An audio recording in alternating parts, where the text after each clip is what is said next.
8 de la mañana, son las 8 de la mañana con 34 minutos. Seguimos transmitiendo en vivo desde Hermosillo y estamos desde Volkswagen Agrícola Automotriz, nuestro cliente. Y están acá nuestros colaboradores que usted ha escuchado, ha visto durante el proceso electoral. Vamos a retomar, por supuesto, la mesa, pero una mesa renovada por acá con nuevos perfiles y que vamos a estar haciendo de alguna manera lo mismo, que es de alguna manera con las libertades y la responsabilidad que esto requiere. Está por acá Benjamín Gagiola, bienvenido Benjamín. ¿Cómo estás? Muy bien, gracias por la invitación. Al contrario. Gustavo, buenos días. Buenos días. Bienvenido. ¿Cómo estás, mi Pepe? Buenos días. Muy bien.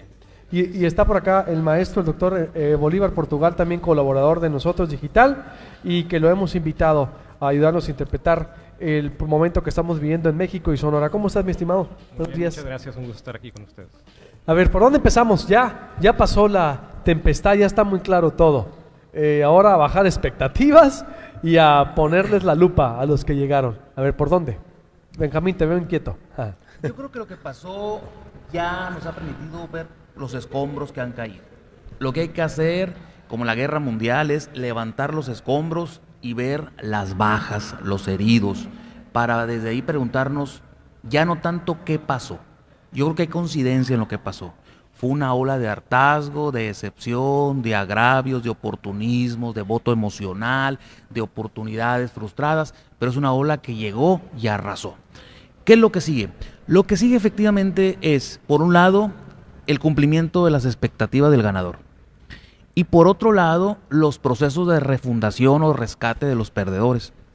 El ganador ha ganado con una alta oferta política. Prometió mucho y está a prueba no solamente la credibilidad de eso que prometió y que puede hacerlo realidad, sino la manera como lo va a hacer y los costos que va a tener. Estoy pensando en la reforma educativa, en una revisión de la reforma energética, en el aeropuerto, en una nueva relación con las burocracias de los servidores públicos, en un vínculo de comunicación y trabajo con los partidos que hoy son oposiciones, etcétera. Pero también los partidos perdedores o las fuerzas perdedores que representan millones de votos, 47% no votaron por Obrador, y es una lectura que no hay que olvidar. También tendrá que preguntarse qué tenemos que hacer, primero, para hacer una oposición responsable con el país. Segundo, para legítimamente aspirar a volver a contender por el poder. Y tercero, entender que el voto de las urnas, como aquel famoso libro de los 80s, el voto de las urnas hoy obliga a los perdedores, pero también a los ganadores, a convertirse en opciones legítimas, productivas, eficientes y sobre todo con una visión de cambio. No reciclar lo que triunfó, porque lo que hoy triunfó mañana puede ser desfasado. Gustavo.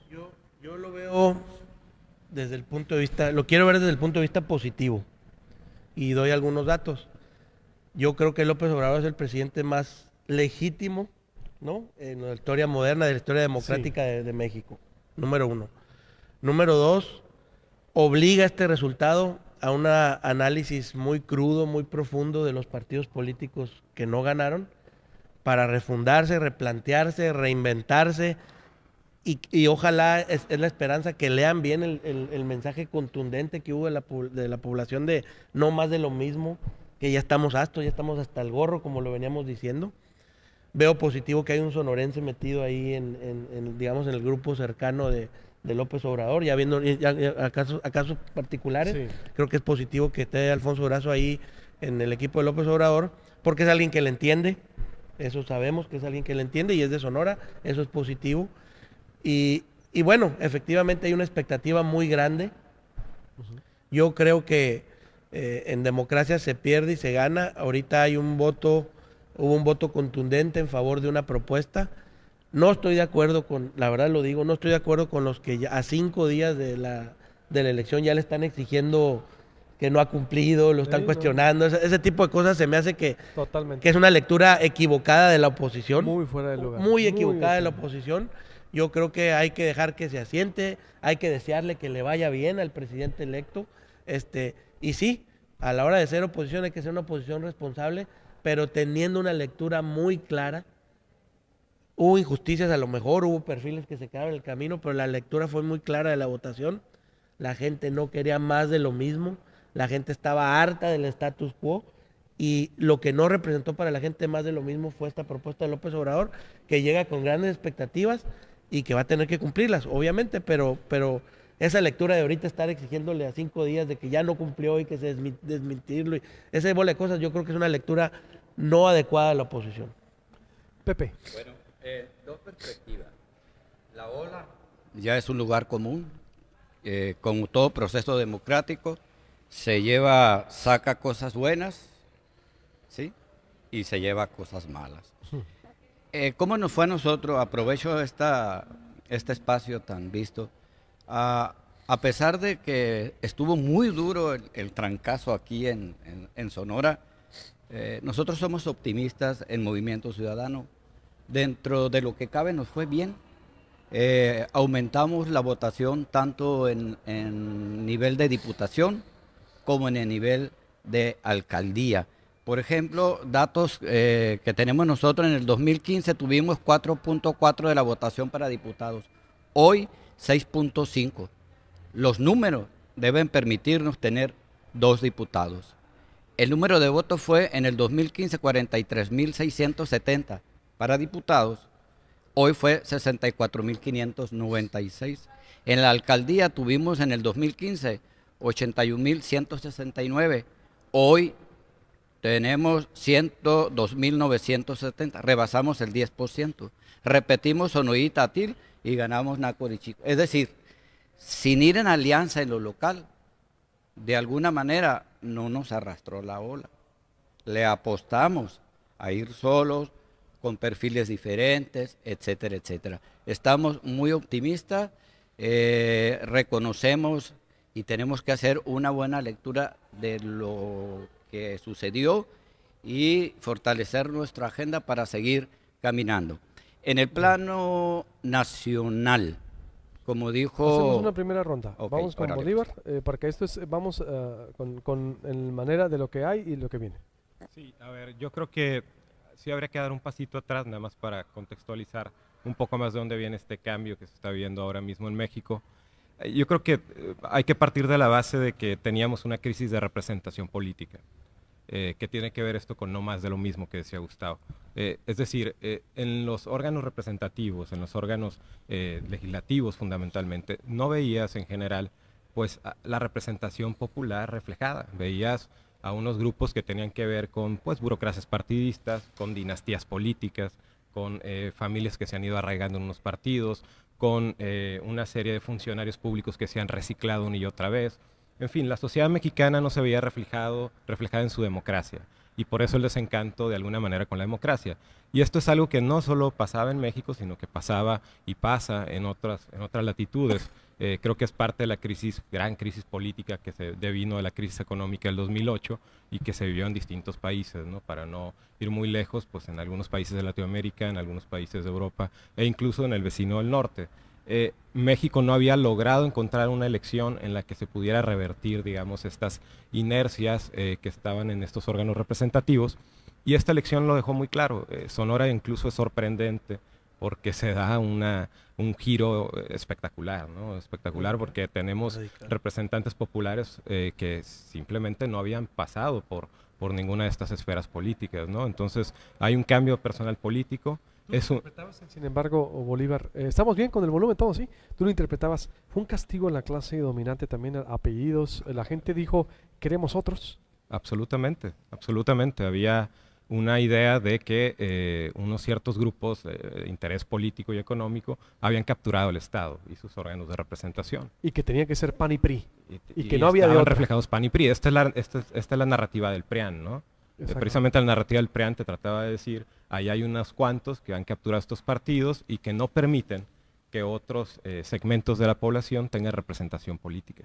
Oye, historia fantástica de este proceso también, por ejemplo, alguien como el Mijis nunca hubiera llegado a ser diputado, ¿estás de acuerdo? Sí, sí. Y es alguien con mucho mérito, con una historia que vale la pena aplaudir, vale la pena impulsar. Este proceso también trae eso, que a lo mejor hay perfiles que no nos pueden gustar o que podemos, pero alguien como él nunca hubiera llegado a ser diputado si no es un proceso de estos, ¿no? Sí, sí. No solo eso, aquí en Guaymas Rodolfo Lizárraga jamás hubiera llegado, porque el estigma social lo había marginado. Ningún partido, más allá de un partido minoritario como el PT, que él representa en Guaymas durante mucho tiempo, había hecho una plataforma de trabajo político electoral para que fuera ganador, porque pesaba más, lo voy a decir con mucho respeto, ese rechazo social. Lo mismo el Ciri Salido en Ciudad Obregón, que más allá de su fama deportiva, que la tiene, no era suficiente para arrasar una elección. ¿Qué quiero decir con estos ejemplos? Que al igual que el Miji en San Luis Potosí y muchos más, que la ola explica casi todo, pero no todo. Quitar la ola hace como que se pierda la gravedad y caigan muchos por su propio peso. Sin embargo, en este marco de hartazgo y de artificial representación, la pregunta que yo creo que viene para los politólogos es, ¿tú por quién votaste y por qué? ¿Votaste para rechazar a la hija, al hermano, al pariente, al consentido de los mismos de siempre? Sí, en gran parte. Pero también votaste porque había un mensaje de cambio de fondo, no solamente que pasa por los apellidos, un mensaje de fondo decir, ya este modelo de desarrollo no me da satisfacciones personales ni materiales, estoy harto de los nepotismos que obstruyo con ese colesterol político, la viabilidad y la movilidad en los partidos políticos en sí, y sobre todo es la hora de la revancha. Cierro, eso es una revolución de votos, y para muchos historiadores, incluso con todo respeto, es una revolución plebeya, porque las grandes masas de los conglomerados o el electorado a granel en general decidió votar. Y la rebelión de las masas, citando Ortega Gasset, decía Meyer la semana pasada. Y cierro con esto. Es una rebelión silenciosa de masas que se expresó ruidosamente en la urna, pero silenciosamente en las consultas. Por eso el PRI y el PAN no detectaron el grado de encono que venía. Exactamente. Y por otro lado, es una reflexión que nos debe llevar a una nueva reflexión.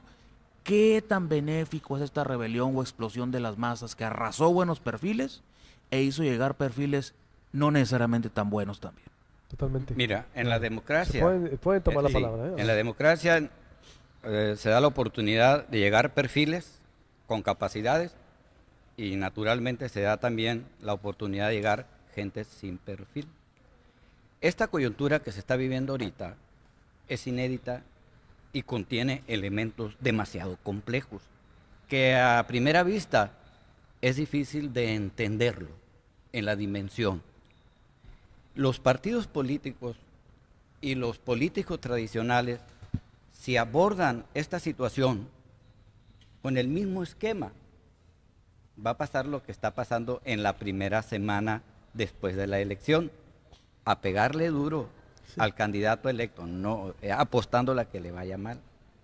Pero si se pelean por controlar lo que quedó y por controlar el poco o mucho dinero que le queda a los partidos políticos y les interesa el poder, es que no entendieron el mensaje que la ciudadanía... Y que pueden desaparecer en un... Que puede desaparecer, a lo mejor con todo el poder, dice, porque realmente casi en un hombre tiene un gran poder, pero ese gran poder también es un reto.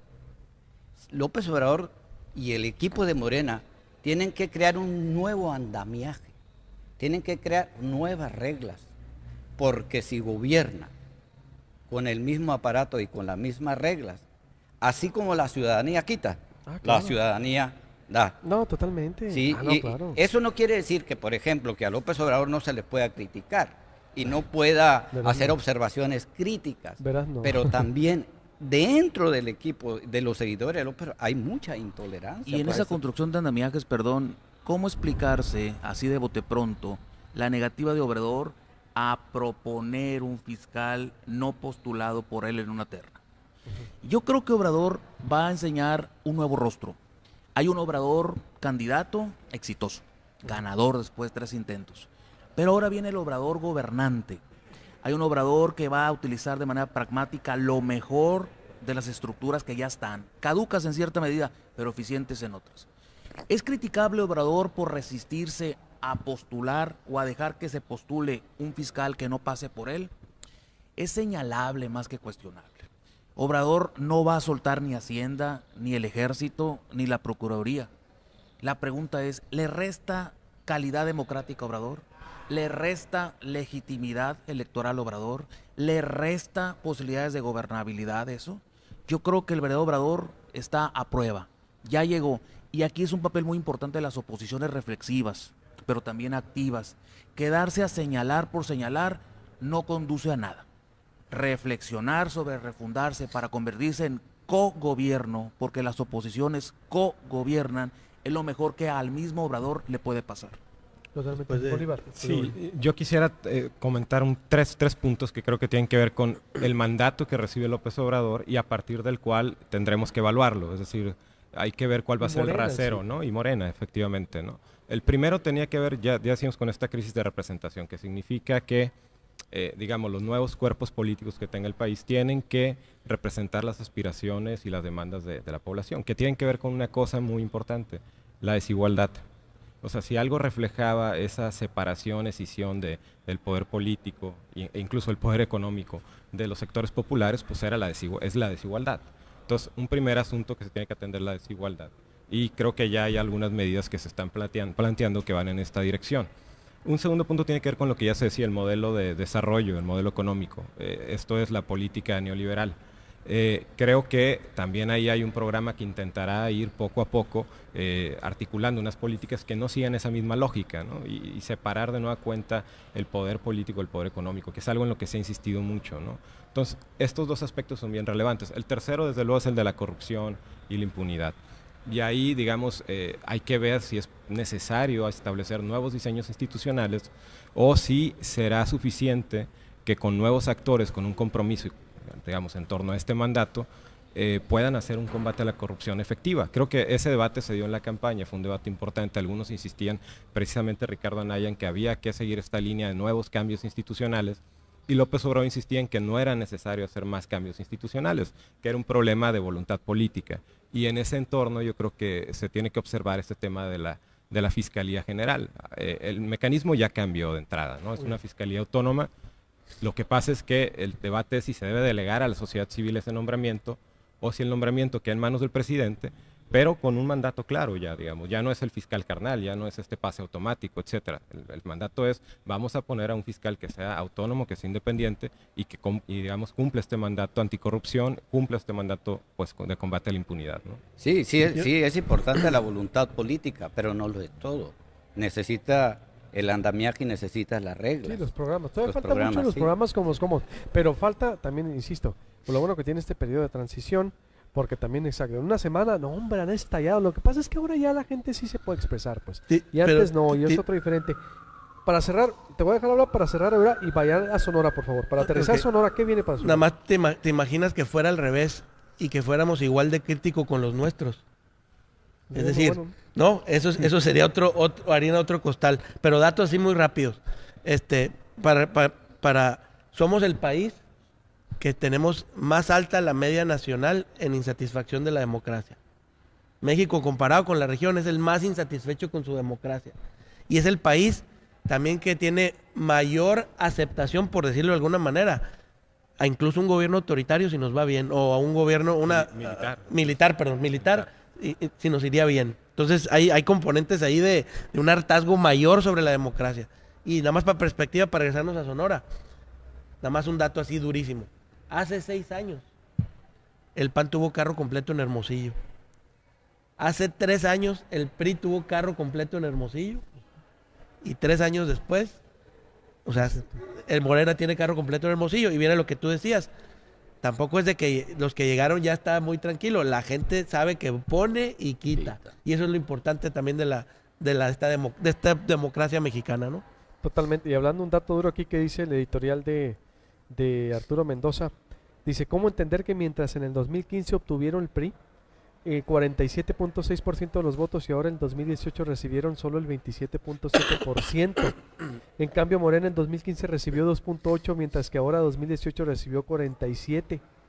Dice, por lo pronto el ambiente para el Sonora 2021 viene muy caliente y será de fuertes sacudidas político-administrativa. Agárrense de sus asientos porque vamos a ser testigos de un choque que marcará a Sonora para la posteridad.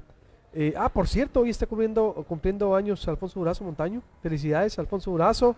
el hombre fuerte del estado, Ricardo Martínez Terraza Siduri, José Guadalupe Curiel, también el Lupillo Curiel, saludos. A ver, entrando a Sonora, ¿cómo ves Sonora en este panorama? ¿Qué le espera a Sonora y al Palacio de Gobierno? Lo de Sonora es inédito. Es muy difícil establecer desde ahora un pronóstico, ¿no? Y poder decir, digamos, en qué dirección puede avanzar esto. No es lo mismo que López Obrador. A ver, López Obrador había gobernado la Ciudad de México y tenemos algunos indicios de cómo podría gobernar el país. Y además su programa se conoce, sus equipos se conocen. En el caso de Sonora realmente sabemos poco. De hecho, creo que durante la campaña se debatió poco y se escrutinó poco, pues, digamos, la campaña de Morena a nivel local, ¿no? O sea, sabíamos poco de los candidatos a diputados, sabíamos poco Pues más bien de digamos, los diputados, porque el candidato a alcalde, por ejemplo, desde Proyecto Puente sí se debatió todos los candidatos y a los senadores. Sí, la mejor alcaldía de faltaría, Hermosillo ¿no? sobre todo y algunas alcaldías Senados. importantes, pero el Congreso, pues, Sí, sabemos poco, ¿no? Pero los perfiles fuertes. Nada más para terminar, lo que yo pensaría que tendría que pasar es que todo esto que a nivel nacional se ha ido gestando, pues se vaya replicando a nivel local, adaptándolo desde luego. Esto es, si se habla de austeridad republicana, pues yo esperaría que aquí haya austeridad en el Congreso, austeridad en las alcaldías, etcétera, ¿no? Si se habla de política, una nueva política económica que, digamos, rompa con esas inercias neoliberales, pues pensaría que lo mismo tendrá que pasar aquí en las alcaldías. Si se habla de política anticorrupción, sea por voluntad política, sea por nuevos diseños institucionales, pues pensaría que aquí también se tienen que plantear estos temas, ¿no? Y desde luego, pues Morena es el opositor, no deja de ser el opositor aquí. Hay una gobernadora del PRI y tiene que cumplir con una función de oposición real. El panismo durante todo este tiempo creo que fue perdiendo esa capacidad de ser oposición. Y a Sonora le urge una oposición real de cara al 2021 que ofrezca una oportunidad y una posibilidad, pues, de convertirse en un gobierno diferente, ¿no? Sí, de verdad, qué feo. ¿Por qué, Gustavo? Se desapareció el PAN, Gustavo. ¿Cómo era poder? ¿Quién iba a pensar que el PAN iba a desaparecer así en Sonora? Quedó a rasgos del PRD, a plurinominal le alcanzó, perdieron todos los municipios. De veras, ¿no habrá una autocrítica de los líderes, de los que se fueron, los que están, de lo que pulverizaron al partido? Porque se volvieron en el PRIAN, la gente no. Y ese discurso que dice, fue castigo, no es cierto. En Cananea ganó un candidato ciudadano. En Puerto Peñasco se religió el PAN. Un tinto en sangre, pero ganó. En Movimiento Ciudadano ganó en Jalisco, detuvo la ola morena. El PAN, la tierra del yunque, la detuvo en Guanajuato, en Yucatán. ¿Qué otros datos duros te puedo poner? Creo que Samuel Ocaña ganó en Aribeche. Fermín Trujillo. Los buenos candidatos y populares no sucumbieron a la ola. Algo se está haciendo. La gente ya ve, PRIAN, de veras, Gustavo, tú como, bueno, panista rebelde o disidente, ¿qué es eso? Bueno, yo creo que era crónica de una muerte anunciada por varias composición de varios elementos. Uno, el que decía ahorita Bolívar al inicio, la crisis de representación. No porque tengas una charola quiere decir, o un puesto impuesto, o una candidatura impuesta, quiere decir que representas a la gente. Primer error. Segundo, el tema de no ser oposición responsable, creo que también pega. Y tercero, creo que el PAN, ojalá, como tú bien dices, entienda la lectura de lo que pasa aquí en Sonora. La oportunidad es grande para todos en Sonora, es algo inédito lo que va a pasar, estoy de acuerdo.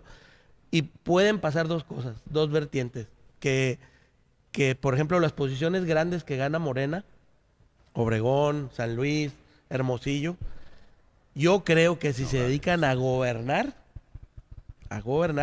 ese puede ser un camino a seguir, puede ir bien. Si se dedica a lo tradicional político, que a ver qué sigue y cómo voy a empezar a construir mi candidatura para lo que sigue, ahorita que tenemos todo el Congreso y todo esto, creo que puede haber un desánimo muy rápido y unos problemas muy rápidos. Del lado del gobierno del Estado, pues es algo inédito, van a tener que vivir con esa nueva realidad y operar o conducirse en esa nueva realidad y buscar resultados. Al final del día, la política se mide en resultados. El resultado en el PAN no fue el adecuado, el resultado en el PRI no fue el adecuado, el resultado del Morena fue exitoso. Ahora en esta nueva composición, ¿cómo miden todos para darle resultados primero a los sonorenses? Y yo creo que dando resultados a los sonorenses es como los partidos pueden resurgir o no resurgir. Sí, ¿Ibas a mira, decir algo, Pepe? Sonora. Sonora. En Sonora, en los últimos 15 años, los gobernadores a la mitad de su sexenio se fortalecían, Exacto. tenían mayoría. Hasta Eduardo Burs, ¿no? Sí, hasta Eduardo Burs. Eduardo Burs pasó el examen Sí, limpio, ganó el Hermosillo, el Congreso, al Cajeme, o sea, Eduardo Burs le fue muy bien. Pero sí, bueno, Emma al final, también, Padreces le fue bien a 2012 no. pero no, Pero pero no cargo completo. sí, le fue Bueno, bien. no le fue tan mal, tiene Ah, razón. Puedes Bueno, revisar sí, los datos. Sí, tiene razón, tiene razón. Ahora, tiene en razón. este sexenio, con la gobernadora, a decir una gobernadora bien evaluada, ¿sí? Pero el desgaste de este sexenio empezó más pronto que el desgaste de Padres. Tú has sido claro, tú has sido insistente, tú lo has señalado, Luis Alberto, pero y después viene una reforma electoral, la oportunidad de la reelección de los diputados y se sirvieron con la cuchara grande. Ahí va el pano salido, lo mandan allá a la costa, la Flor Ayala, la Kitty Gutiérrez, el Ulises, los mismos. Y un dato curioso que me llamó la atención a mí, sí, dije, no, pues van a ganar en la costa, con todo el respeto que merece la población de la costa. Generalmente ahí se gana con dinero y con acarreo. Y les ganó Morena. Entonces, hasta esos esquemas que habían venido funcionando no dieron resultados en la cosa. Ahora, hay que volver también hay que regresar a lo que es Morena. O sea, tampoco podemos, le acabo de leer una periodista que decía, en Cajeme al alcalde no lo conocen, me dice una amiga, y yo le digo, ni a los que eligieron los conocen. Y le contesta uno ahí, ya ves cómo están las redes sociales, ¿y por qué no planteas desde otra perspectiva el texto? Y dice, no eligieron a los que ya conocen.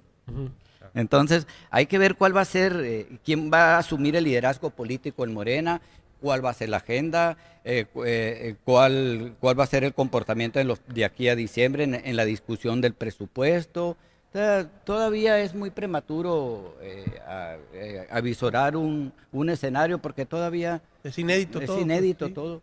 Totalmente. Conclusión entonces, es inédito, pero ya hay dos gobiernos bien establecidos. No sabemos, el PRI ya mandó decir, lo dicen, lo presumen allá dentro del Palacio, se ríen, no, vamos a comprar a los diputados, Sí. dicen, lo vamos a estar haciendo, digo, el PRI es el PRI, digo, es decir, y más, creo que se va a quedar el potrillo, ayer mandaron un mensaje muy extraño, creo que se queda Miguel Pompa, se va a quedar, mandaron en un chat de Armando Vázquez, que o al menos están midiendo el termómetro, pero todo parece indicar que se va a quedar Miguel Pompa, y Miguel Pompa tiene la mano de Fernando Gutiérrez Barrio, muy pesada.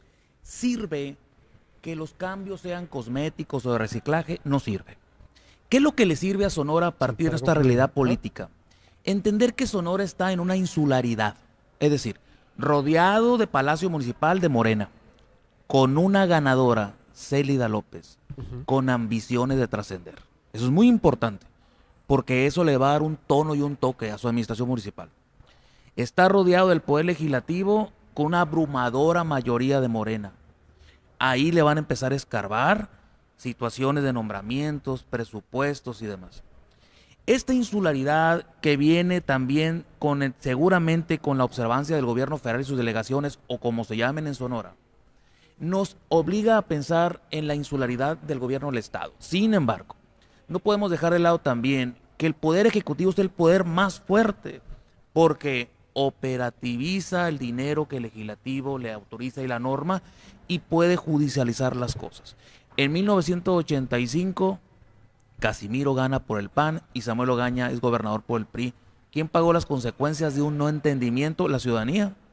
Hay dos líneas muy elementales a seguir ahorita. La primera, una línea de confrontación entre los ganadores y los perdedores, entre Morena y el gobierno del Estado.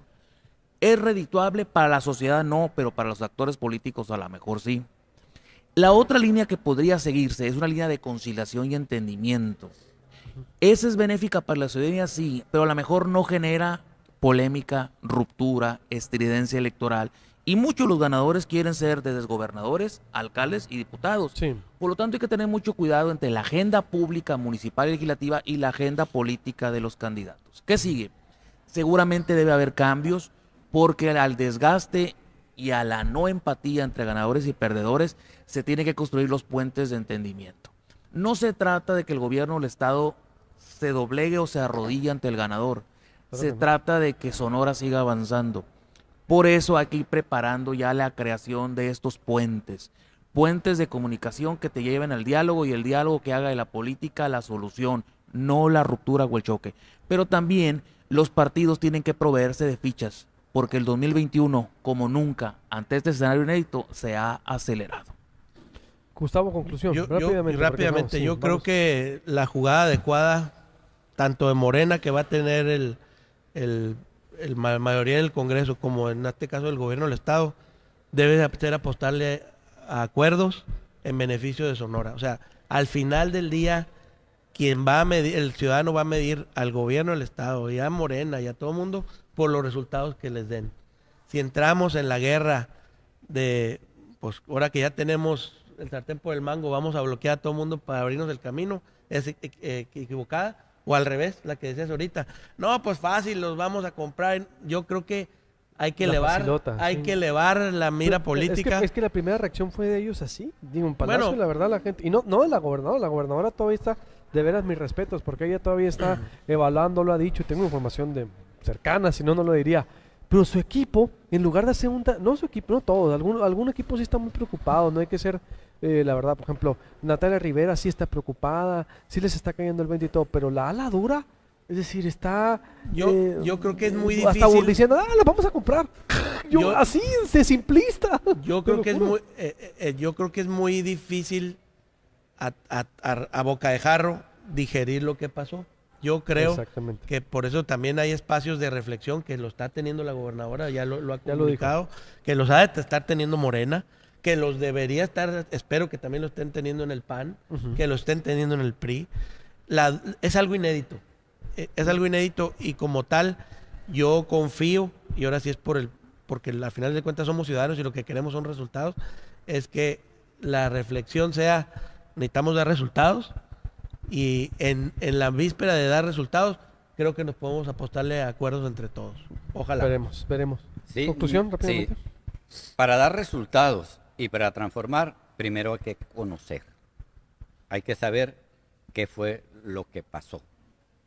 Tanto los derrotados, por decirlo, como los ganadores, deben de tomar una distancia, reflexionar, repensar la situación y establecer una agenda política que traiga como consecuencia un diálogo y acuerdos. Así. Bolívar. Yo creo que el primer reto es normalizar la democracia, que no se entienda como un juego de suma cero, que se entienda que un día se está en una posición de oposición, otro día se está en una posición de gobierno, y que cada quien tiene que cumplir con el rol que le corresponde, que tiene que haber una oposición, eso lo tiene que entender el gobierno del Estado, que la oposición tiene que entender que hay un gobierno y que tiene unas necesidades también. Y entonces cada quien cumplir con su rol, ¿no? Lo que no debe pasar es que pase lo que de alguna manera en el sexenio de Peña Nieto se dio, ¿no? Que fue una confusión en la que ya no sabías quién era quién. Esto creo que es muy importante, es una lección que debe dejar el sexenio de Peña Nieto y que la debe dejar también para Sonora. También hacer un llamado de atención para que esas prácticas de autoritarismo que están aquí muy arraigadas, instaladísimas, pues se entienda que ya no son tiempos para eso, que hay una elección de la ciudadanía que busca cauces democráticos para ejercer su poder y que no están dispuestos a ceder ninguna de sus libertades por estas prácticas, ni la libertad de expresión, ni la libertad de reunión, ni ningún tipo de libertades. Estas dos cosas me parecen fundamentales. Después de esto, de encontrar un marco de concordia y de responsabilidad institucional, efectivamente el tema es dar resultados, responder a los problemas fundamentales de la agenda pública. Muy bien, muchas gracias, les agradezco mucho. Gracias, Pedro. En verdad. Voy a hacer corte y vuelvo con comentarios de la audiencia, desde Agrícola Automotriz, las especiales y deportes.